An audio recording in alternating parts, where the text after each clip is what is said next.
সুপ্রিয় দর্শকবৃন্দ, Basudeb take video থেকে আপনাদের সকলকে স্বাগতম। আজকে দেখাবো যারা নতুন ভোটার আছেন তাদের স্মার্ট কার্ড কমপ্লিট হয়েছে কিনা, বা কিভাবে জানবেন আপনাদের স্মার্ট কার্ড কমপ্লিট হয়েছে কিনা যারা নতুন ভোটার আছেন। তো সেই কাজটাই দেখাবো। তো বন্ধুরা, টিপসটা আসলে অনেকই ছোট, তবে অনেকে জানেন অনেকে জানেন না। তো চলুন বন্ধুরা। তো বন্ধুরা, এই দেখুন স্ট্যাটাস আমাদের কমপ্লিট, বক্স আইডি, তারপরে গেল কম আইডি এবং ডিস্ট্রিক্ট, উপজেলা, ভোটার এরিয়া, কন্ট্যাক্ট অ্যাড্রেস, অর্থাৎ আমাদের এটা হয়ে গেছে। তো বন্ধুরা, এটাই কিভাবে দেখবেন, যদিও সহজ ছোট্ট একটি ট্রিক্স। তো বন্ধুরা, আমাদের চ্যানেলে প্রতিদিন ভিডিও আপলোড হয়, তো আপনারা যারা সাবস্ক্রাইব করেন না সাবস্ক্রাইব করবেন, লাইক কমেন্ট শেয়ার করে পাশে থাকবেন। তো চলুন বন্ধুরা দেখাই। তো প্রথমে ক্রোম ব্রাউজারে চলে যাবেন, সেখানে লিখবেন এনআইডি, এন্টার প্রেস করবেন, তারপরে এনআইডিতে চলে যাবেন।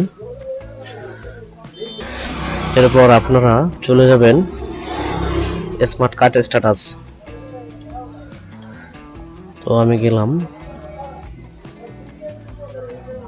এরপরে এখানে জাতীয় পরিচয়পত্র অথবা ফর্ম নাম্বার দিবেন, নিচে জন্ম তারিখ, মাস, বছর আর ক্যাপচার দিয়ে পূরণ করবেন। তো আমি করে নিচ্ছি। তো বন্ধুরা, আমার দেওয়া আছে, আমি ক্যাপচারটা দিচ্ছি।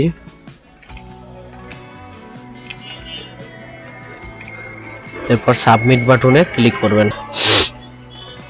তো বন্ধুরা দেখুন, আমাদের স্মার্ট কার্ড স্ট্যাটাস চলে আসছে, স্ট্যাটাস কমপ্লিট, অর্থাৎ আমাদের স্মার্ট কার্ডটা হয়ে গেছে।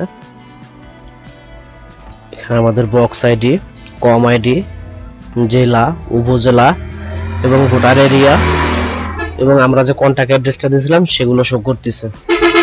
তো বন্ধুরা, আপনারা যারা নতুন ভোট করছেন বা ভোটার হয়েছেন, তারা যদি দেখতে চান যে আমারটা স্মার্ট কার্ড হলো কিনা বা কমপ্লিট হয়েছে কিনা স্মার্ট কার্ড, তো সেই ক্ষেত্রে আপনারা এইভাবে দেখতে পারেন। বন্ধুরা, ভিডিওটা ভালো লাগলে লাইক কমেন্ট শেয়ার করবেন, মতামত জানাবেন, আমাদের চ্যানেলটা সাবস্ক্রাইব করবেন। ধন্যবাদ।